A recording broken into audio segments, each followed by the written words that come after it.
Happy Wednesday, happy hump day. This is episode 1059. Today we have a special guest, but before we introduce him, we are live on iHeartRadio, Spotify, on all the podcast platforms. And fans, please tune in. This is be a good one. Obviously, everybody knows about our app, the Spreaker app, where fans can tune in and ask questions to the guests and to all the people that we have on. And tonight's guest, I should say, we have a former NBA player, shooting guard, small forward, CJ Miles. He's in the house tonight.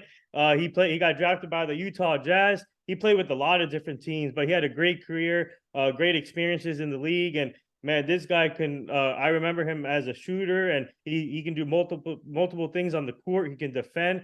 He played with a lot of great teams, not only the Jazz, the Cavaliers, Pacers, Raptors, Grizzlies, Wizards, Celtics. So I'm sure he learned a lot in the league, and now he's doing big things off the field. He's a father. He has a podcast he does with the Raptors. Go check him out on Instagram and Twitter. Man, what a great resume, and looking forward to having him on today, learning more about his story. But CJ, thank you again for tuning in and joining us. And fans, please tune in also. How you doing? Man, I'm doing good, man. I appreciate the introduction. But no, I'm doing good. Yeah, everything's good. I'm, enjoying the time, enjoying this space. Thank you guys for reaching out. We have a good conversation. Yeah, no problem. And like I said, shout out to my team for reaching out to you and making this happen. But CJ, I want to start off with how did you get interested in playing basketball, and who were some of your favorite players growing up if you watch basketball while growing up? So really playing was just my family. Like everybody was playing. Like we were all everybody around, my uncles, aunts, cousins, people that went to my church, everybody around played. They were competitive and they always played. I used to watch. So my mom and my dad and my aunt, my dad's little sister and her boyfriend at the time, I used to go to the park with them and watch them play pickup. My mom and aunt would play with the men. And they would, I saw grown men try to fight my mom and aunt because they lost games. So it was always around. The competitive nature was always around. Like I came from it, and then I just kind of ran with it. It wasn't like anybody had made it to NBA before or anything like that. It was just pure love with the game, and it just kind of became my thing, and I just grabbed it by the horns. Wow. Yeah, speaking of shooting, obviously, speaking of, you're a lefty shooter, and obviously, you can speak to that as Chris Bosh was a lefty shooter, James Harden, obviously a lefty shooter, and there's a lot of great lefty shooters in the NBA. So, what was your process when you were working on your craft, and how did you become a lefty shooter? As a kid, it was just repetition. Like it just kind of that's just how it came to me. It came naturally that way. I didn't have to nobody came. It was like, you should do it with this hand or that hand. It just kind of happened. I had a ball in my hand all the time. I got pictures when I was 2 years old, holding the basketball, and it was just, I always played. I always wanted to play. I was the kid that cried when the older kids wanted him to play, cause he thought he was supposed to be able to play. But I was that kid. It was just me being on the floor and imagination, put myself in situations, put myself in making up scores and countdowns, the whole nine, every kid that wanted to. I never stopped. Wow. Yeah, so we are live with former NBA shooting guard, small forward CJ Miles. We already have a fan question just popped in our app, and one of our fans wants to know, growing up in Dallas, Texas, they want to know, did you watch the Mavericks growing up? Yeah, so I was a big Michael Finley fan growing up. I loved Michael Finley. I remember when I really started to learn the game, I used to call out the end of game play they would run when I got old enough to, when I watched so much basketball at that time, I used to know the sets they would run at certain times. I used to run the same play to get Michael Finley end of game shots from the out of bounds line. They used to throw it high to Sean Bradley because he was so much bigger to catch it. And it would be a dribble handoff from him taking it out. And he would make this three at the top of the key. I remember seeing him make those as a kid. And then him just being athletic and he could score the ball in so many ways. It was great. Did you speaking of Michael Finley, obviously a great player in the NBA also, and did you ever connect with, obviously you played against him, but did you ever connect with him as a kid or while growing up? No, it was different. We were growing up, we didn't have as many outlets and things that they were making things happen. The closest thing I got to them was they used to do this thing called Hot Dogs and Hoops, where they would have this contest. and there'll be a couple Mavericks there judging it, or there for the winner. So they would put you through like this kind of like the skills challenge at the All-Star game. And all the kids would go and you would just you beat somebody, you move up, move up.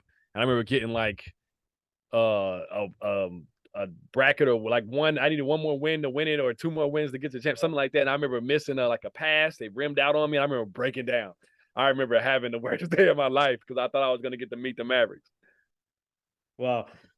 Yeah. So going back to high school in Dallas, Texas, what were some of the best moments you had in high school? And tell our fans what were the main things that you learned in high school growing up there? And obviously, you were a McDonald's All American too. So take us to that.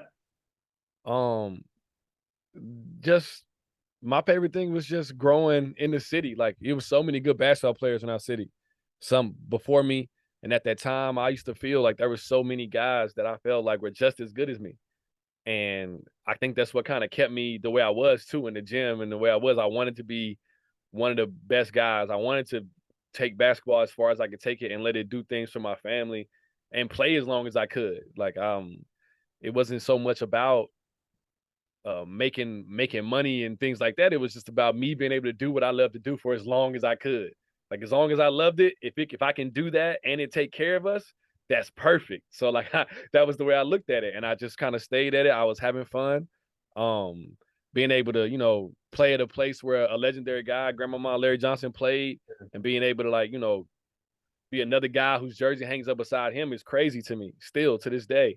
And the love I get from the city for what I did as a kid, in 4 years, they still, they showed appreciation to me. It was like a thank you. It was like they watched me do all this work and they thanked me for it, even though they weren't there. But getting people from the outside congratulating you and thanking you for, showing other kids how to do it and things like that is crazy. Like I never went after it for that reason, but I'm glad that's what it's doing. Yeah, just to feed off from that, how special is that? What does that mean to you to have your former high school to still pay homage to you and have your jersey there, and obviously along with Larry Johnson, one of the greats? And what does that mean to you? How special is that for you, especially for them to honor you like that too? I mean, it's crazy because in high school I didn't think of myself as one of like the guys, like the end guys, like the popular, or people knew me because I played basketball and I was tall, but I was so into basketball. Yeah, I was so into what I was trying to do that I didn't really, some of that stuff kind of just flew by me. I didn't go to a lot of parties. I didn't do a lot of this. I always kind of I always used to say, I'll be able to do whatever I want when I get to where I'm going. yeah. That was like my mindset as a 15-year-old kid, which is weird, but but I was doing what I love. So like I like to do, I was like, I don't like to go to parties more than I like to play basketball. So why would I go to the party? Right. That was kind of my mindset. And but like I said, to have that sacrifice then be paid homage to now is, you would never think that was going to be the case, Wow. Yeah, so we have another fan question for you. They want to know how many hours a day did you spend in the gym putting up shots? So when I was a kid, I used to, when I was a kid, put it like this: I used to play before school, I used to play during school, whatever athletic period we had, and then I used to miss the bus on purpose so I could walk, and I would have to walk by the recreation center, and I would just get in there and call my dad and be like, "Hey, I'm at Harry Stone," and I would just play until he got off work, and he would pick me up on his way home. So like I was in, I don't know the hours, but I just spent as much time as I could doing what I like to do. Or if I would, when it was snowy and icy in winter, I would flip the basket around onto the grass so I wouldn't slip on the driveway. Wow. Like I was one of those. Eventually got friends with the janitors and they let me into school in the evenings. I got coaches in trouble with their wives because they should stay after practice with me. And then as a pro, I had a routine. I was in there before practice. I was in there after practice. I worked at gang speed. That was a big thing I took from a lot of the shooters like Ray Allen and the Stephs and all those guys. Was Kyle Korver was a big guy I learned that from, was doing things at a certain speed. Yeah, so speaking of, take us to your senior of high school. Obviously, did you get any? Your story is interesting here, by the way. You did a LeBron thing. You didn't go to college. You went right to the draft. And did you get any college offers? Or well, take us to that process and how close were you going to college? And take us to jumping from the high school to the NBA like LeBron. So yeah, I got not to talk about myself like, but I got recruited by everybody. I signed with the University of Texas. That's where I was gonna go, and then I went through that whole process, took some visits. It was crazy, and I didn't want to spend my senior year dealing with that. I wanted to choose my school before the basketball season started my senior year. I was ahead in school, only had like 2 or 3 classes. So like I wanted to, hang out and have fun just playing basketball my senior year. And I already know where I was going, have it off my chest. So I signed at the beginning of that school year. And then the end of that school year, that's when my dad and my high school coach tell me the NBA teams have been coming to the games. I Hmm. had no idea Wow. until the end of that year because they told me they wanted, and I appreciate it. They wanted me to just be able to be a kid. They thought it would have changed the way I was during that season. Who knows if it would have been better or worse, but I'm glad I didn't have that because I don't know at 16, 17 how I would have reacted to that. If I'd have made it pressure, if I'd have made it, or if it had made me better, who knows? But Wow.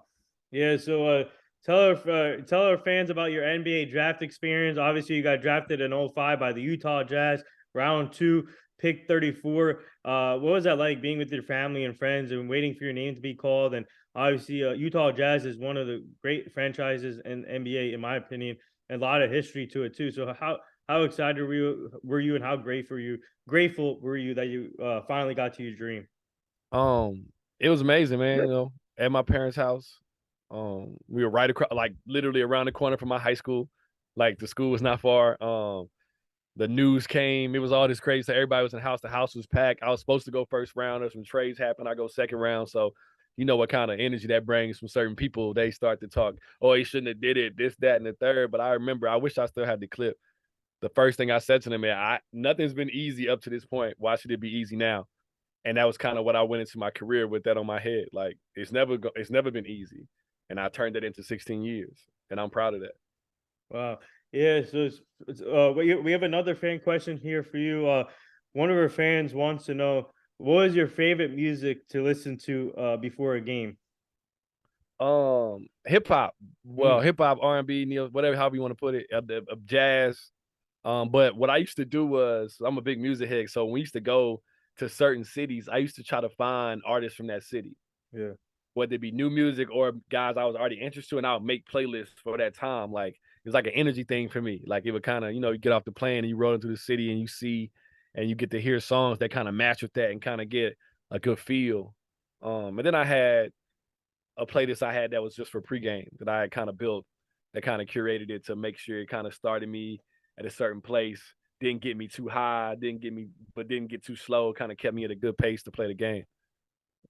Yeah. So tell our fans about um your experience with the Utah Jazz. You spent 7 years there, basically, and what was it like playing in front of those fans in Salt Lake City and playing with the late Jerry Sloan, the head coach, and also you got to play with Darren Williams, one of the best point guards in my opinion, and you got to play with Kyle Clover, like you mentioned earlier. So, what was that like, the Utah Jazz experience? It was great, man. I learned so much in that time. I basically became a grown up in that time. I'm talking 18 to 25, and that's when stuff starts to really develop and you start learning more than just basketball, like life stuff. And I'm grateful for that time. The guys that they took me in, they didn't have to treat me. I was a kid. Coach Sloan made it clear that he didn't like young guys, like coming in. I'm the youngest guy to ever go. So you can imagine how that started, but that relationship grew and and I love him to death. Right. God rest his soul. But he taught me so much. He changed my approach to the game, how it worked, how I looked at things, how I competed.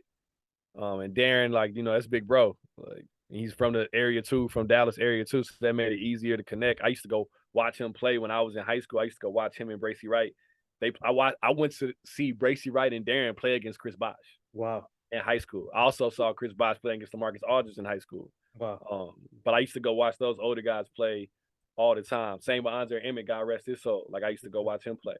Um, and they were the first group of guys that kind of showed me like, yo, this is bigger than what you think it is.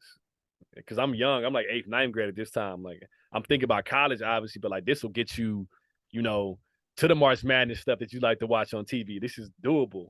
Those guys go to Illinois, Indiana, Georgia Tech, Texas, and that's when it kind of changed my mindset. Well, yeah. So speaking of Utah Jazz, and obviously Jerry Sloan was a class there and legendary head coach. And unfortunately, what happened, rest in peace to him. But um, well, I want to ask you about Jerry Sloan, but talk about Darren Williams, man. This guy, when I is one of the most underrated point guards I ever seen. Makes it easy for you guys.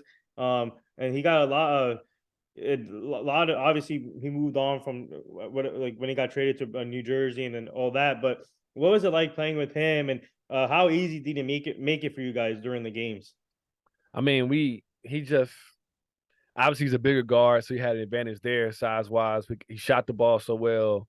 We know about his handle. We know the crossover that he had, what he used to do. But that system, he really learned that system to the point of where he could throw passes blind. And Yeah. then we started to get a little freedom because we were a younger team that they had there in a while, and we got to kind of get to play with some pace, run up and down. So me and Ronnie Brewer get to catch lives now. We get to do all this stuff, and it becomes fun in there. And the more and more you spread the wealth like he did, the harder guys gonna play and run for you. Like, cause everybody feels involved, and they don't feel like they just working to let guys take all the take all the benefits from it.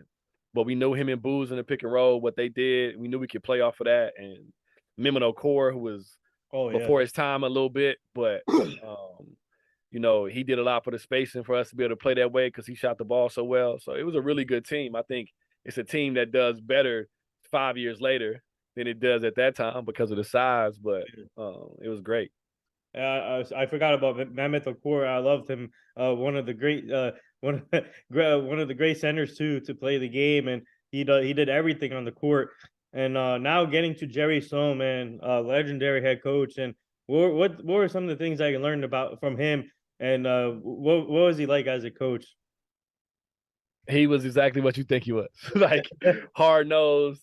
The way you saw him over there fighting with the referees is how he was all the time. Wow. Like that's how he approached practice. That's how he approached shoot around. He wanted to get after it, and he wanted. That's how he played. So his personality bled over into his teams. Like that was the way we were groomed through training camp and through the beginning of the season to be able to compete.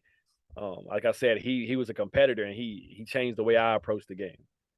He changed the way I looked at it. He was very big into like they're on the other team. That's all that that's what I know. So ain't none of that nice guy helping them up, talking to them before the game after the shoot around. No, you can talk to them after we finish beating their tails. Like that's how he was. Like Wow.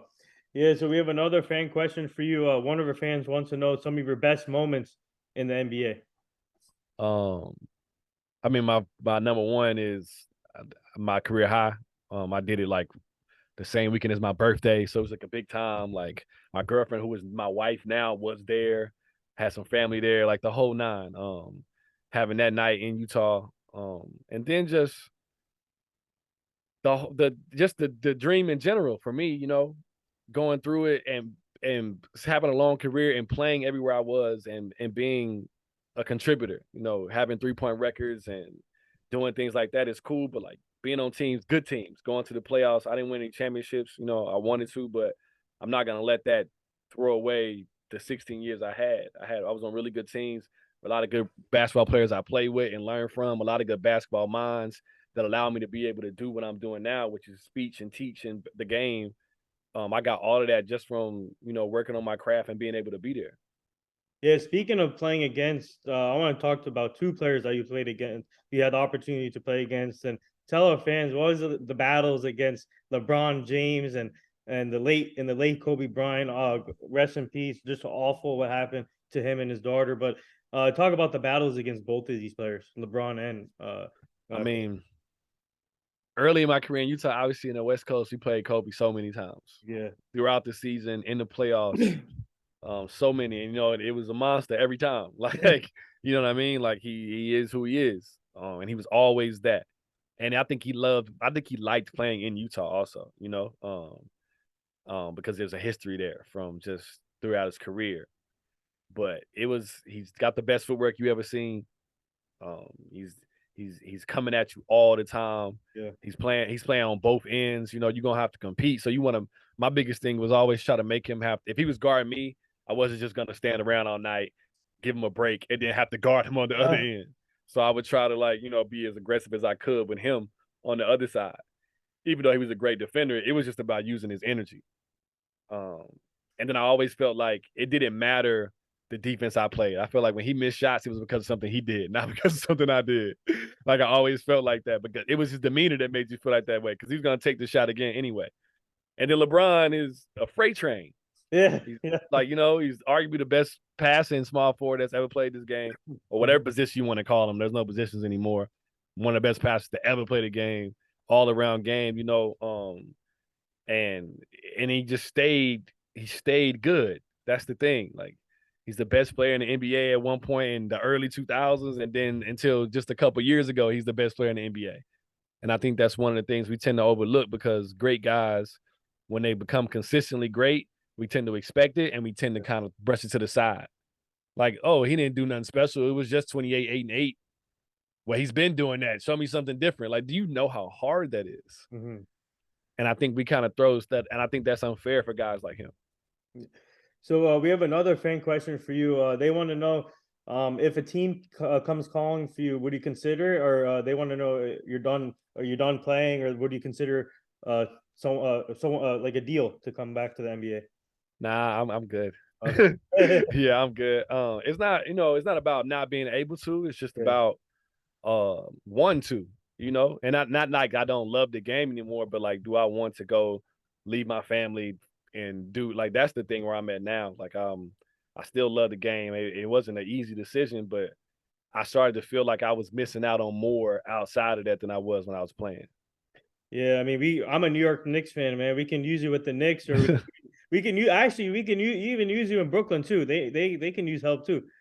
I mean, if they'd have called me a year ago, we'd have a different conversation. But I'm past it now. Yeah, so I want to talk about the community. The NBA is a community. It's like a family for you guys. Obviously, you guys compete on the court, but off the court, you guys are family, especially during the All Star break. So, we had a lot of other NBA players too on our show. Like we had Joe Johnson on our show. We had Isaiah Thomas on our show. The Bad Boy Piston one. We had Ronnie. You're gonna like this. We had Ronnie Brewer on our show too. He Mhm. was awesome. We had Speedy Claxton. I can go on the list, but what's it like for you guys? What's it like for you guys, like off the court and sharing your stories and then forgetting about the competitiveness on the court?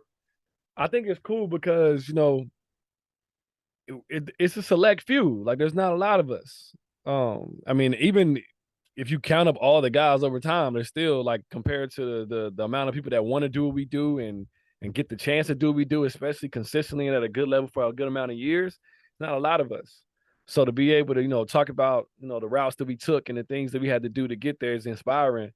And I think those stories are always worth sharing, not just between us, but with everybody, because there's people that's trying to do things that might not be NBA, but something that of that caliber in their field and need to hear, their story might just be just like yours. Mm-hmm. And that's my biggest thing with that. I think it's good that we get to do like things we're doing right now. Talk and speak and teach the game and share stories and share the ups and downs and knowing that the biggest thing is just not quitting. That's the thing we all have in common is that none of us quit. Like that's why we get along at certain points. At some point, when we're able to not be competing, is because I know there's a level of work that it takes to get here, and you've done it, and it gives me some type of feel of what kind of person you are. Yeah. So we have another fan question for you. They want to know who was the funniest teammate that you played with. Ronnie Brewer's close on that list, probably. He's one of the funniest guys I play with. It's a good question. OG Anunoby is hilarious. Uh, Ronnie Brew, like I said before. Who else? Dion Waiters was hilarious. The waiters. Dion Waiters is hilarious in Cleveland, even when he wasn't always trying to be. But like he's cool. He's a funny dude. He was cool though. Indiana, I play with some funny Lavoy Allen. Lavoy Allen is probably number one. Lavoy Allen. Wow. Lavoy Allen played with him in Indy. He's probably the funniest dude I played with. We were right beside each other, locker mates too. So like he's probably the funniest dude I ever played with. I think I'm the only one who remembers him. Everybody forgets his name, Lavoy Yeah, Allen. This yeah. guy, this guy could play too. He could play. Yeah, Like he could rebound, pass, shoot it a little bit, like more athletic than you think he could play. It's just opportunity a lot of times, you know? I know. I know my NBA. So you ask me any NBA question, I'll know because there's some NBA players that people forget. I remember still, like Tim Thomas. You remember Tim Thomas? Tim Thomas was cold though. That Tim Thomas was good. Milwaukee Tim Thomas especially. That was my favorite. That was when I remember him the most from. He yeah, was so good. yeah. So obviously He now, played with the Knicks too, didn't he? yeah, Nick. Yeah, yeah, Tim he played with Thomas, the Knicks Nick. too. Yeah. Yep. So obviously, did you think to your mind maybe you could have spent your whole career with the Utah Jazz? Take us to that process. Obviously, every sport is a business. A lot of players move around, and how tough is it for you and your family to move from team to team? And also, you spend time in the G League, the D League, how tough is that for you? So in the beginning, I definitely thought that was home, like that was a spot. Like it felt like that. You know, things change, teams change, guys start to go different places, different routes, coaches change. And I think it just gets to a point where it was just time for a change for me too. It wasn't anything personal or anything. It was just time. Um, but it's easier when you don't have kids to do that. When it was just me and my fiance that Yeah. had to do the move, and it was easy. When you get kids and you start, you know, not just living in apartments and your family, you got the whole. It's harder to do it. But luckily, I wasn't traded in a season until the end of my career. Hmm. That only happened to me once. It happened in Toronto. In Toronto, I got traded to Memphis. That's the only time that's ever happened, and that was a. I ended up staying in a hotel for the rest of the season just because it was hard to find a place to stay. And by the time we would have got in, would have had to go home, stuff in storage, all that. But it's part of it. I mean, and the teams do a good job of helping as much as they can. But it's a business. Yeah. So we have another fan question for you. One of our fans wants to know if you were not playing basketball, what would you be doing now? I mean, so coming up, I was going to school for architecture. Oh yeah. That was what I was going to school for. Now, this I'm doing what I want to be doing now. Like I like doing the podcast space. I work with some younger guys in the gym, like some mentoring, training type stuff. Not so I wouldn't even call it training. I'm just around to give advice to be around. Like I don't even like giving it a title because then it kind of looks like a job. Like it's not. Like I just like being in the gym and anybody that won't help or anybody that's willing to receive it, I give them what I got. They ask. And then this, like I said, the podcast, talking, speaking, doing a little bit of content stuff is fun because we get to talk basketball. Yeah, so let's talk about obviously you do a podcast with the Raptors. So tell our fans about your experience with the Toronto Raptors. Man, this team is always known for their grittiness, competitiveness. They always compete in the Eastern Conference. And they're a good team still now. So what was that like playing for Toronto in Canada? And if they have a great fan base too, just like Utah. Yeah, fan base is crazy. You got a whole country behind one team. You don't get that anywhere else. That many people. So that part is amazing. But the teams I was a part of, really good teams. They have been trending up for a long time. When I got there, been like you said, competing in the East and getting there and being a part of that young core in the second unit was my first year was amazing. Some of the most fun I had playing basketball during that regular season. Like there was just such a good team, such a good unit, both starting and off the bench, and you know, obviously wish you could have taken it farther. They play against a good Cleveland team. It is what it is, but I had a great time. The city showed me love. I had my first kid up there. She's Canadian, so like I got a lot of love. I got a connection to that city more than some of the others because of that. And those people they're really good people, and they continue to show me love now. Hence me having a podcast that's based in Yeah. in Toronto. So it's all love. I got love for Canada. Wow. Yeah, so we have another fan question for you. They want to know, as an opposing player, what was your favorite arena to play in? I actually really like playing in Brooklyn. Mm, I tell them about the lighting, the mic'd up rim, like the whole nine, like it's like a shooter spot, and the Garden too. Both of those. But I love coming to New York. I used to live in New York in the off seasons, like the first 9 seasons of my career. wow. So I'm like an honorary New Yorker. So like it feels like coming home. It feels like going to Dallas. So I love playing in Dallas too. Same reasons. Going home, being in front of your family, the energy you get there. Um, you know, it was just great. I like playing in LA because it's the Staples Center. You know, you get the stage feel, all the banners hanging up. It's like an honorary place to play basketball. It's like sacred, holy land. You know, Yeah. those and all those places I'm pretty much naming: the Knicks, the Garden, the Staples Center. I loved playing in Seattle. That's how old I am. I played in Seattle my first 2 years. I love playing it. They had a great fan base. And Golden State's fun to play in too because their crowd is nuts. Mhm. Yeah, so tell our fans, were you upset? Obviously you were on that 18 and 19 roster with Toronto with when Leonard was on there and when they won the championship. Were you upset that you were not on the championship roster because you went to the Grizzlies, I think, afterwards? And talk about that process. I mean, a trade that it happened. Like I found out on Twitter, like that I got traded during the day of the game. We're gonna play the Hawks, um, which is the wildest part about it. But I mean, you know, it's part of it. Just I never been through it before.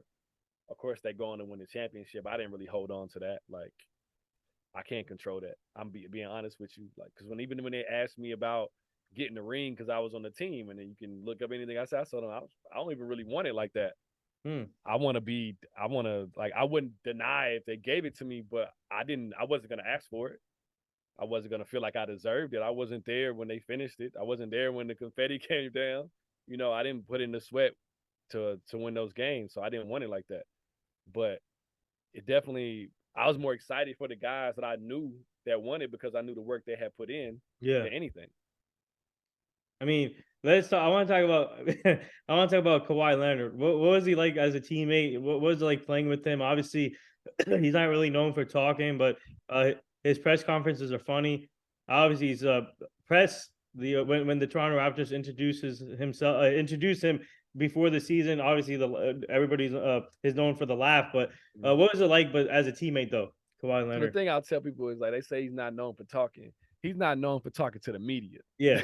That's what he's not known talking for. He's not known for talking outside of us because we talked.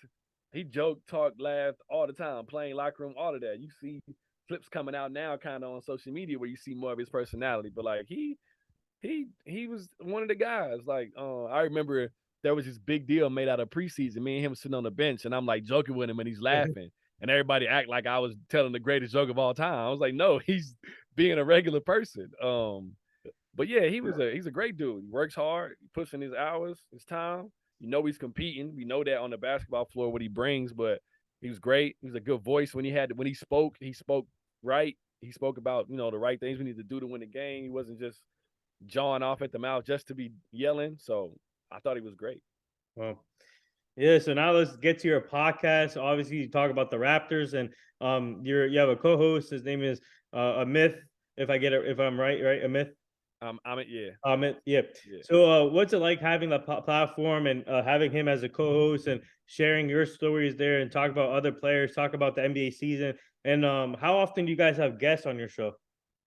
I mean, it's great. So we're working on getting our first guest this week. Next week, we wanted to start off the first couple of weeks with just us because we didn't want it to be leaning on that.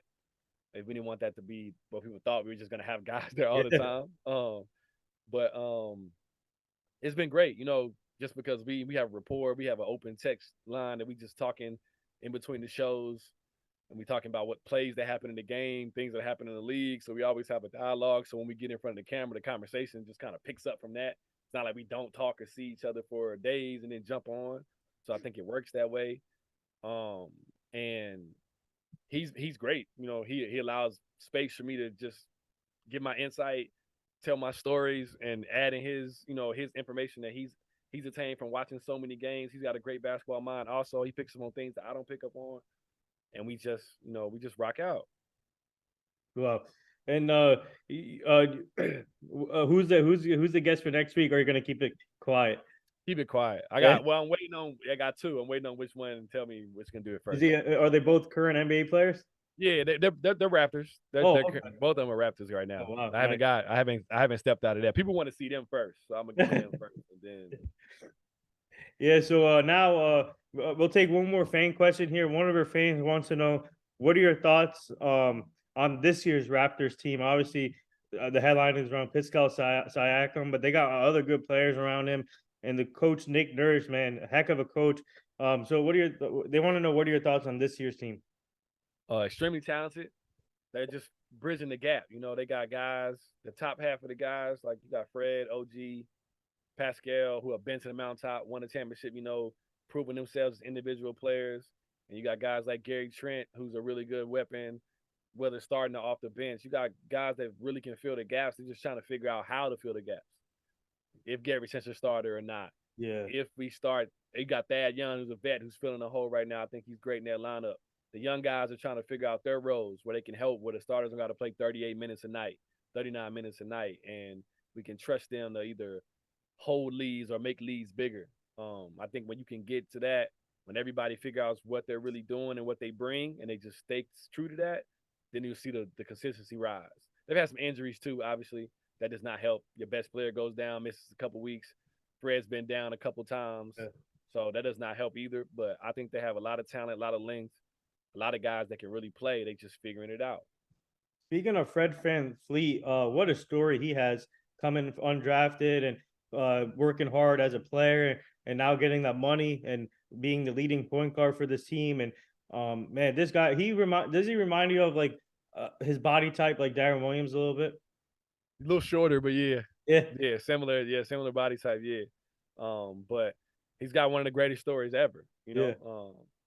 Yeah. And he's earned every bit of it. Like I've been witness to it. Not all of it, but part of it. And, you know, I know him as a person, you know. We had our first kids around the same time. So like our wives are pretty much connected to help that we get together in the summer and the off season still so the kids can play together, see each other. And, you know, he's a stand-up dude, you know, on and off the floor. You know, that's my brother. Like that's my guy. So I believe in everything that he can do for that team and what he's still going to do for that team because I know the type of person he is. I know what he's trying to do. I know he has a bigger vision and he wants to be a leader. Yeah. And I think that's another reason why I believe in those guys turning it around. Yeah. So before we get to the other teams this year, that's who like the surprise teams and the non-surprise teams, and let's talk about family because I always love to bring this up on the show. Is the families always sacrifice for the players and throughout their careers, and how special is it for you to have your family and your wife and your kids and behind your back from day one, and now you're getting time to spend quality time with them now, but what was throughout your career, how special was it for you to have them behind your back? I mean, you know, like you can see it, you know, you get the moving around, the way the media is all basketball, it's all you spend a lot of time with people that are just there for that part. Not that they're not genuine people, it's just that we have a job and we have to do that, and there's no like substance to a lot of things. Or say you're going through a bad stretch and everybody is on you, against you. You know how it go, and they'll love you again when you make 4 threes in the next game like it didn't even happen. But they'll talk the nastiest talk to you. And having that place you can come home to where you know they don't care about any of that.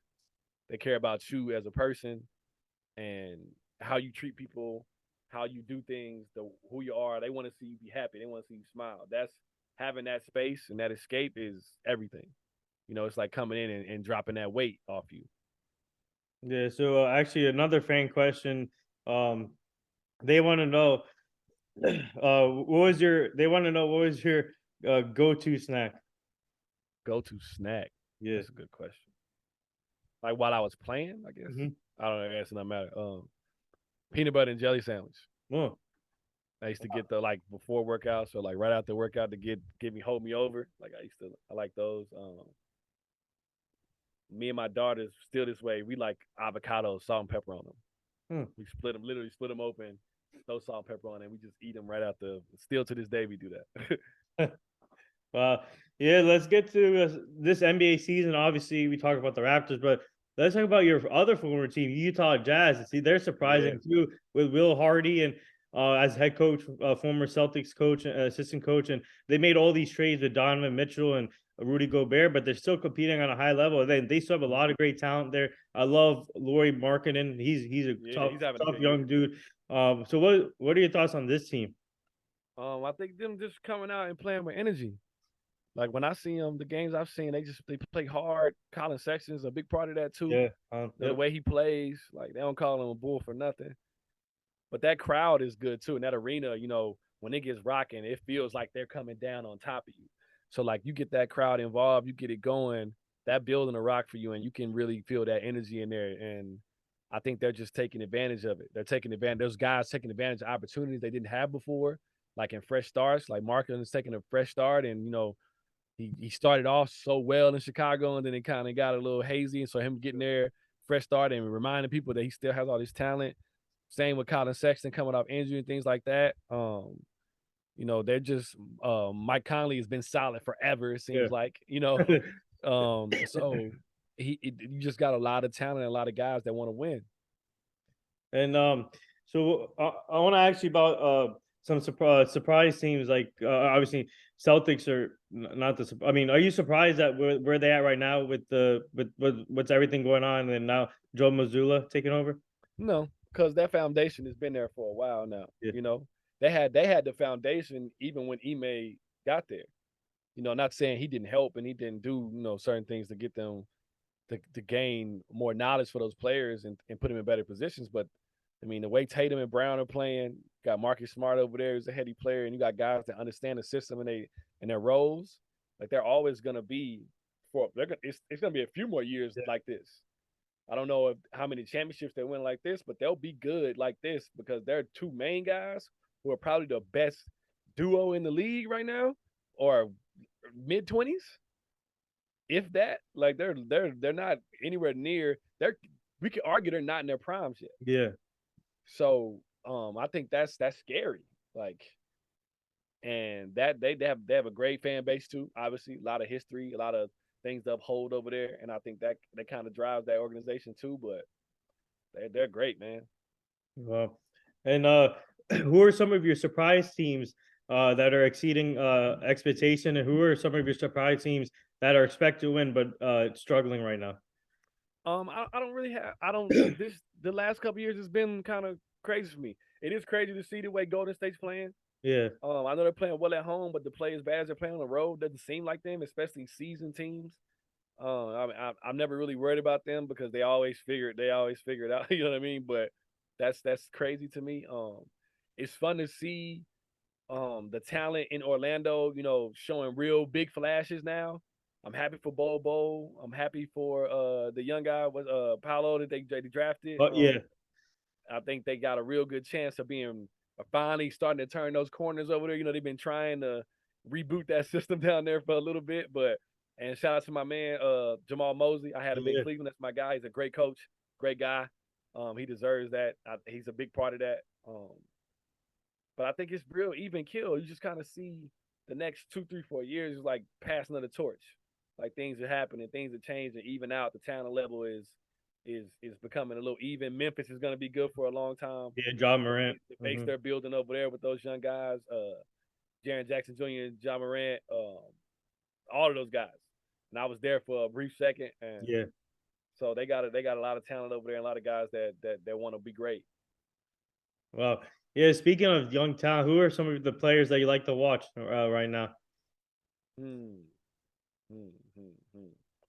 a good question. Let me think right now. Who am I enjoying watching the most? I think Houston's still very intriguing to me.